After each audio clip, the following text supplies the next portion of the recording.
Welcome to Connect to Florida. Today we're going to be talking about the top 10 things that locals may not tell you in your quest to move to Florida. Now, I always say on this channel that we talk about the non-brochure living. I always make the assumption that you can get the brochure living anywhere. You know all the great things about Florida, but I like to tell you the things that are a little bit less known. You know, if you're moving to an area that you've never lived in, yes, maybe you vacation there, but you've never actually lived there, it's very important to know those non-brochure things. So grab your coffee, we're gonna dive in. All right, now before we jump in, if you're new to the channel, let me quickly introduce myself. My name is Barrett Pastor, and I've been a real estate broker for over 27 years. So hopefully I'm coming to you from a place of knowledge and experience, and I can help you navigate all things Florida. If you're interested in doing a deep dive into your own personal situation, let's get things figured out for you, I will leave a link down in the description box and right here. If you'd like to connect directly with me, we can do a Zoom call, we can do a phone call, let's get it worked out for you. All right, so let's jump into the 10 things that you may not know and that locals may not tell you. All right, number one, and in no particular order, but let me tell you, this one, it ranks up pretty high for me because as a foodie myself, as a person that cooks myself, I love to cook, this one bothers me. So it has been brought to my very clear attention with my own eyes that many restaurants in Naples, Sarasota, Santa Rosa Beach, utilize the help of Costco and Sam's, and then they repurpose and repackage and call something their own. Let me give you an example. There is a coffee shop in Naples that sells these big, gorgeous blueberry muffins for about $7 a piece, and then you add your coffee that they're going to give you. Now you might say, well, big deal, Barrett. I know where you're going with this. They got them at Costco or Sam's. Okay, fine. But no, my friend, let me tell you what they do to take it just one level up. They take those same muffins and they put them in, I guess they got these tins at a thrift store. They look like they've been in and out of everybody's grandma's oven. I watched the cook come out with the pan with these blueberry muffins in them, holding on to it like hot. He had the mitts on, like so he doesn't burn his hands. Okay, you know what I'm talking about. And puts them in, hot pan coming through, puts it down, and people think that he has baked these Sam's muffins. I personally, my own self and my husband, have seen the owners of this little coffee shop at Sam's with one of those flatbeds buying up all the grocery, buying up all the bakery items. That is not the only example I can give you. I have also seen a restaurant in Sarasota buying up the macaroni and chicken, you know what I'm talking, like the Alfredo with the chicken in it, and then reselling it on the menu as their own. So that is number one. I don't think the locals are going to tell you that. I know the restaurant owners are not going to, but I will. All right, number two. I know I got a little passionate about that one, but listen, that's a big one to me. All right, number two, everything is seasonal. Always, always, always everything buy in the off season. I'm talking about Christmas presents. I'm talking about trying out new restaurants. Everything in the off season. So that will cut your price by at least 25%. All the little boutiques like on Fifth Avenue, if you're looking at Naples, on 3rd Street, St. Armand's in Sarasota, if you're talking about these boutique-y shops, you're going to save a lot of money, sometimes 50% or more. I'll give you another example. Remember those shirts and dresses that a lot of women like, you're only going to wear them in Florida, They're really bright and they have like flamingos on them, and the company is called Jams, really soft material. So you're going to pay no sale whatsoever. You're going to pay maybe $100, $125 for one of those dresses during season. In the off season, it is not uncommon to see a rack with all those dresses at 75% off. Number 3, Reciprocal Golf. So you may not know that if you buy in some golfing communities, they offer reciprocal agreements, meaning in the off season, you can go golf at other communities, because everybody is kind of like, it's hard to support the restaurants and the drinks and all these things if there aren't as many people there in the off season.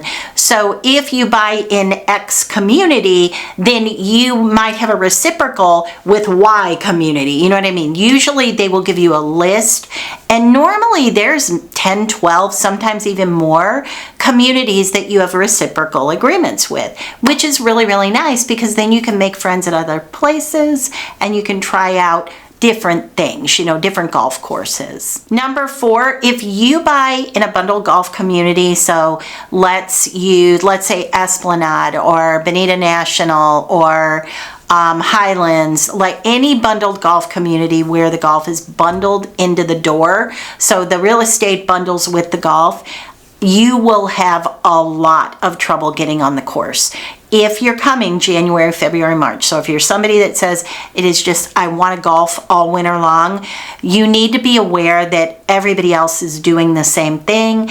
And those bundled golf courses are very, very hard to get a tee time. If you're one person, then a lot of times you can jump in with strangers who you don't know.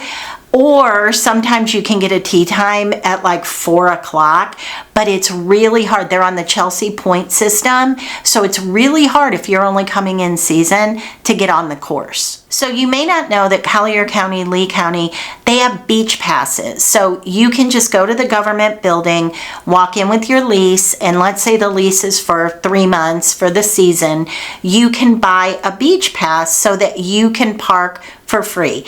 I forget I'm not sure how much they are now. They used to be $50. I would guess they're probably a little bit higher now, but they're not terribly expensive at all. And then that way you don't have to deal with putting the money and the little meter and worrying about, did you go over 2 hours? So even a renter can buy one of those beach passes. So I'm going to use Bonita National again for an example. Let's say you love the community, you love the restaurants, you have friends in the community, you really want something a little bit bigger. You don't want one of the golfing condos, but you also don't want to buy a single family home. So you really like the coach homes with the 2-car garage. You might think, well, we just forfeited golf. Now we can't golf, and we wanted to, but now we can't. But the good thing is your fees are a whole lot lower in those coach homes. So you're saving thousands if you don't have the golf, but the flip is you can't golf. What you may not know, and no one will tell you, is that if you make any friends, you can golf with those people. You can absolutely be their guest, and a lot of folks are there and they don't know anybody, and they would love to have a golfing partner and not have to be the random one person jumping in with another group. So you can absolutely, if you make friends, you might be able to take advantage of golfing even more as a guest than the other people who are paying for the golfing.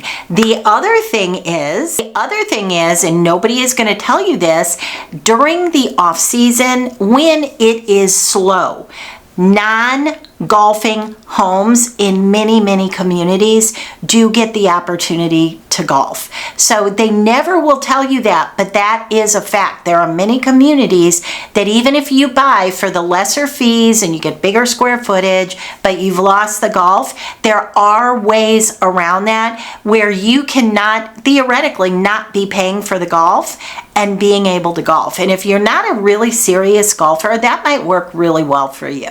Number 7, you can avoid red tide. A lot of people get nervous about the west coast of Florida because of the red tide situation that kind of comes through in the summer months. You can absolutely avoid red tide simply by going on the county website. All of them have it, and you just look up where the red tide is, and it'll show you. So if you were planning to go to Bonita Beach and there's red tide present there, just go on another website, even if you're jumping counties, and it'll show you if there's red tide at, say, Bradenton Beach or Naples Beach or whatever beach it is you're looking for. So if you want to go to the beach, or if you're worried that you have friends coming in town and red tide is present, you don't want to ruin the beach vacation, you can always find another beach that doesn't have it. Number 8, never buy a car in Naples, period. Need I say more? Somewhere else. Cape Coral, Port Charlotte, Fort Myers. Never buy a car in Naples unless you want to overpay. Number 9, I would highly suggest that you do not walk on the beach after it rains. It is a bug infestation. That's when all the creepy crawlies come out of the sand after the rain. So if you are averse to that at all, don't walk on the sand after it rains, because you will get bit up by things that you did not even know existed. All right, and number 10, you will miss home. I promise you, as much as you think you will not, as much as you think that little Johnny and little Ashley have grown up and you never see the grandkids anymore, you will miss home. It's going to happen. But you know what you have to do?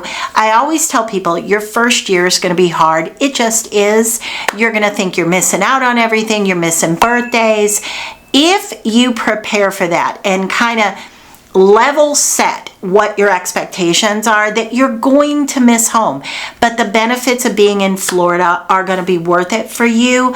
Also, the other thing you can do is just give yourself permission. If I feel homesick, I give myself permission to go fly first class home and spend as much time as I feel like. If you give yourself that open door, it really tends to make things a lot easier. And I always say, like, nobody really loves flying. So I always say, if I'm going to fly, I'm going to fly first class. You are building it in that once a quarter, you're going to go home. You're going to go back and you're going to see family and friends. You will find, I think, that a lot of times you start to get settled in and you're like, I thought I would go back to Michigan when it got really hot in the off season, but I find that when everybody's gone, I actually really enjoy it and I want to stay back. So that will start to tilt. But just kind of know that it is totally, completely normal to feel homesick in that first couple years. Just don't allow yourself to knee jerk and boomerang back too soon.